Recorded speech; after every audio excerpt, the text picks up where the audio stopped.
Hello everyone, I welcome you all for the today's session of Daily Current Affairs. How are you all? I hope you guys are doing well. So जो भी इस session में नए जुड़ रहे हैं उनके लिए let me give you an a brief introduction about our session.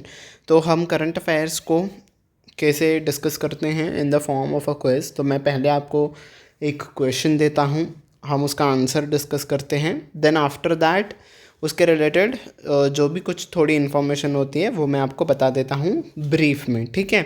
सो इन अ वे ये आपका रिवीजन सेशन भी हो जाता है. ठीक है जी. तो कुछ इस तरीके से हम पढ़ते हैं, बहुत ही शॉर्ट एंड स्वीट सा ये सेशन होता है. ठीक है जी. तो यस हम शुरू करते हैं अपने इस सेशन को. और अगर आप चाहते हैं तो आप इस वीडियो के स्पीड को 1.5x भी कर सकते हो और इस सेशन को जल्दी भी पढ़ सकते हो. ठीक है.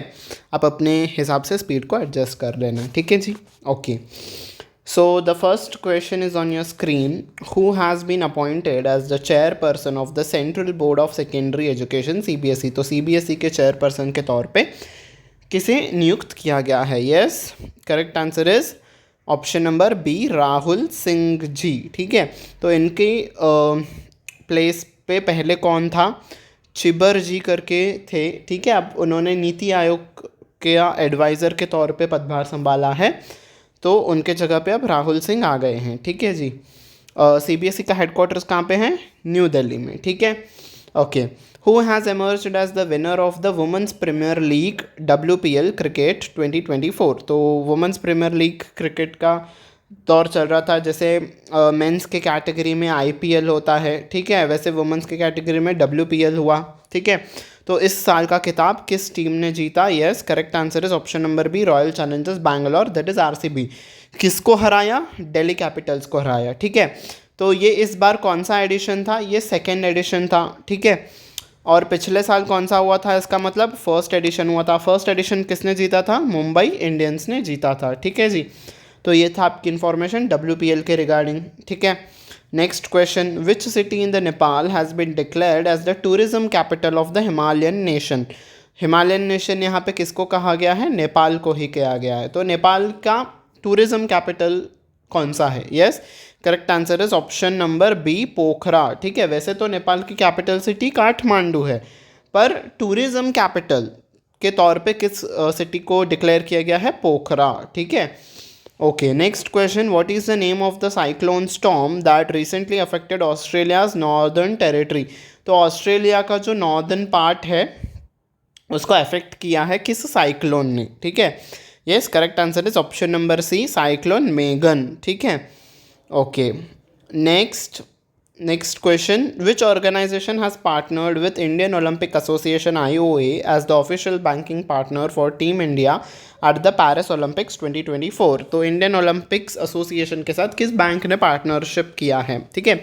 ताकि वो जो भी बैंकिंग से रिलेटेड काम होगा हमारे पेरिस 2024 ओलंपिक्स के लिए, वो सब कुछ कोई एक बैंक ही संभालेगा. ठीक है. तो कौन सी है वो bank? Yes, correct answer is option number A, yes bank. ठीक है. तो यस बैंक संभालेगा हमारा IOA का इस साल के ओलंपिक्स का पूरा कारोबार. ठीक है.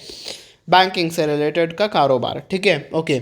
In the UN world happiness report 2024 what was the India's ranking? तो UN ने वर्ल्ड हैप्पीनेस रिपोर्ट रिलीज़ की कल ही के दिन, यानी कि 20 मार्च के दिन. क्यों रिलीज़ की? Because international day of happiness मनाया जाता है. ठीक है. हम इंटरनेशनल डे ऑफ हैप्पीनेस मनाते हैं, तो उसी दिन उन्होंने ये रिपोर्ट रिलीज़ की. तो इंडिया का रैंक क्या था? 126. ठीक है. आउट ऑफ कितने कंट्रीज़ में से 126 था, ये आप मुझे कमेंट सेक्शन में बताना. ठीक है. तो इंडिया का रैंक था 126. ठीक है. Next question. Who has been selected for the Saraswati Samman for the year 2023? तो लिटरेचर के फील्ड में ये अवार्ड दिया जाता है, सरस्वती सम्मान. तो 2023 के लिए किसे चुना गया है? ठीक है. मतलब किसका नाम डिक्लेयर किया गया है कि हम 2023 के लिए सरस्वती सम्मान इन व्यक्ति को देंगे? Yes, correct answer is option number A, Prabha Verma. तो प्रभा वर्मा जी को दिया जाएगा सरस्वती सम्मान 2023. ठीक है जी.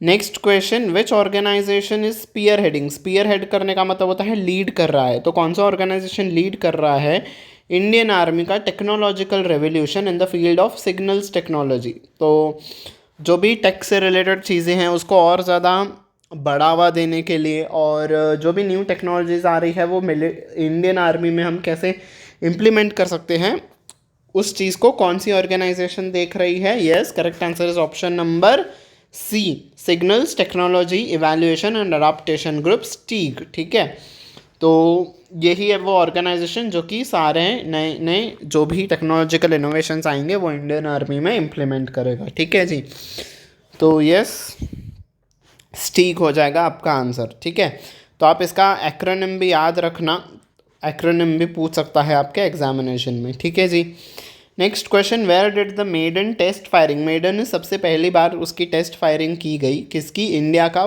पहला इंडिजिनियसली, मतलब घर पे ही बना हुआ, डोमेस्टिक कंट्री में ही बना हुआ, यानी कि इंडिया में ही बना हुआ कौन सा? 1500 horse power HP engine for main battle tanks. ठीक है, तो इस बैटल जो है, इस बैटल टैंक एक मिसाइल है ये। ठीक है, एक बैटल टैंक आप समझ लो।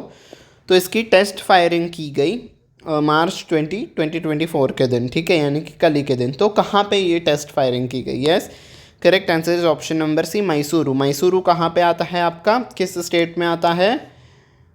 कर्नाटका। ठीक है, कर्नाटका के CM कौन है? सिद्धरामैया जी। कर्नाटका का गवर्नर कौन है? थावरचंद गहलोत। ठीक है, तो ये स्टैटिक फैक्ट हो गया कर्नाटका से रिलेटेड। ठीक है जी, ओके। नेक्स्ट क्वेश्चन, कर्नाटका की कैपिटल सिटी बेंगलुरु। ठीक है, okay. Next, which hospitals were awarded the first and second place respectively? तो पहला और दूसरा पोजीशन किस हॉस्पिटल को दिया गया है फॉर द रक्षा मंत्री trophy for the best command hospitals of 2022? तो रक्षा मंत्री ट्रॉफी के लिए किन दो हॉस्पिटल्स को चुना गया है, मतलब उनकी किन दो आर्मी हॉस्पिटल्स को चुना गया है फॉर द ईयर 2022 के लिए? ठीक है, तो ये आपके ABCD ऑप्शंस हैं, आपको बताना है फर्स्ट और सेकंड इनमें से कौन सा है। यस, आपको करेक्ट आंसर बताना, मतलब करेक्ट कौन सा है, फर्स्ट और सेकंड प्लेस किसने हासिल किया है। Yes, correct answer is option number third, यानी कि C और D। कमांड हॉस्पिटल ये जो सदर्न कमांड है पुणे में स्थित है, और जो सेंट्रल कमांड है जो लखनऊ में स्थित है। तो ये आपका आंसर हो जाएगा C and D, यानी कि ऑप्शन नंबर 3। ठीक है जी, okay. Next question, recently which governmental building was formally inaugurated by defence minister Rajnath Singh? तो राजनाथ सिंह ने हाल ही में किस गवर्नमेंट की बिल्डिंग का उद्घाटन किया? Yes, correct answer is option number A, नौसेना भवन इन न्यू दिल्ली कैंटोनमेंट। ठीक है, तो राजनाथ सिंह जी ने इसका ओपनिंग की। ठीक है, इनाग्रेशन की। तो आपसे ये भी क्वेश्चन पूछा जा सकता है कि नौसेना भवन जो न्यू दिल्ली आपका दिल्ली कैंटोनमेंट में स्थित है उसको किसने इनाग्रेशन किया? तो डिफेंस मिनिस्टर राजनाथ सिंह ने इसका इनाग्रेशन किया। तो ये भी क्वेश्चन आ सकता है। ठीक है, next, which company developed the generative artificial intelligence chat bot Grok? तो Grok कर नेम से किस कंपनी ने एक आर्टिफिशियल इंटेलिजेंस का चैटबॉट बनाया है? Yes, correct answer is option number B, XAI। तो XAI ये भी किसके द्वारा ओन की गई सब्सिडरी कंपनी है? एलन मस्क के द्वारा। ठीक है, जो एलन मस्क है, ठीक है, उनकी कंपनी है X। ठीक है, तो जो आपको ट्विटर पता है। ठीक है, तो ये जो चैटबॉट है आई थिंक ये आपका डायरेक्टली ट्विटर में ही अवेलेबल होगा। ठीक है, या फिर आपको रीडायरेक्ट करेगा ट्विटर की तरफ, ऐसे कुछ है। ठीक है, तो बस ये जनरेटिव AI का चैटबॉट टाइप है ये।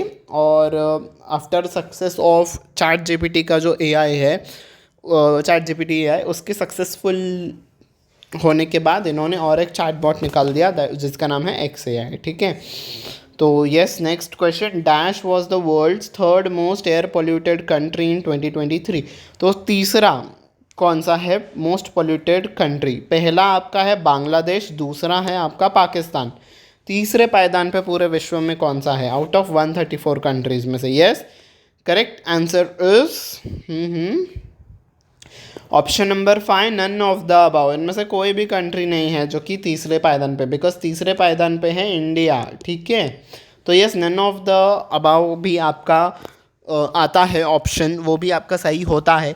तो अगर आपको इस न्यूज़ के बारे में इन्फॉर्मेशन होगी तो आप कॉन्फिडेंटली उसको टिक कर पाओगे, ठीक है। तो इसीलिए कहते हैं कि आप सही से न्यूज़ को पढ़िए, because none of the above option आपको कई बारी परेशान कर सकता है, ठीक है। तो तीसरे पायदान पे थी इंडिया, और ओवरऑल हम देखें कि मोस्ट पोल्यूटेड सिटी कौन सी थी, तो Delhi was the most polluted city, ठीक है।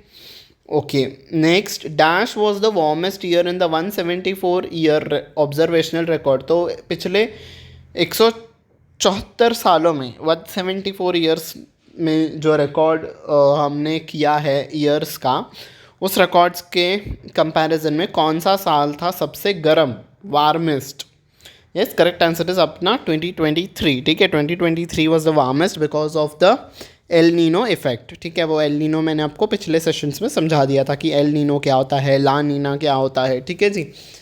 तो यस, और 2024 का भी पता नहीं है, ये तो आगे डेटा जब होगा, ये ईयर ख़त्म होगा तो डेटा आएगा।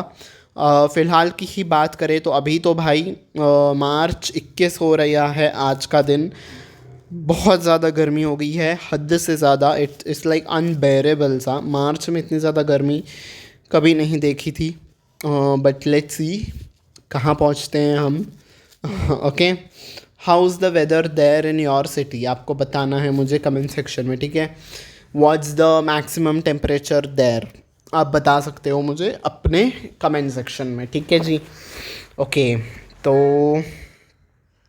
yes, that's what it for the today's session. I hope you have liked it. मैंने इस सेशन को कॉम्प्रिहेंसिव रखने की कोशिश की, ठीक है। सारे सेक्टर्स में से मैंने न्यूज़ लेने की कोशिश की थी, ठीक है जी। So if you have liked it, don't forget to hit on the like button. Also don't forget to share it with your friends, चाहे वो किसी भी एग्ज़ाम्स के लिए प्रिपेयर कर रहे हों, जहाँ पे भी उनको करंट अफेयर्स का यूज़ होगा, उनके लिए सेशन बहुत ही हेल्पफुल प्रूव होगा, ठीक है। तो यस, लाइक कर दीजिएगा, शेयर कर दीजिएगा, और सब्सक्राइब बटन पे भी प्रेस कर दीजिएगा। साथ साथ बेल आइकन पे भी प्रेस कर दीजिए ताकि आने वाले क्लासेस का नोटिफिकेशन आपको टाइम टू टाइम मिलता रहे, ठीक है जी। So yes, that's what for from my side, ठीक है जी। So yes, I will take your leave now until we meet next time. Bye everyone and take care.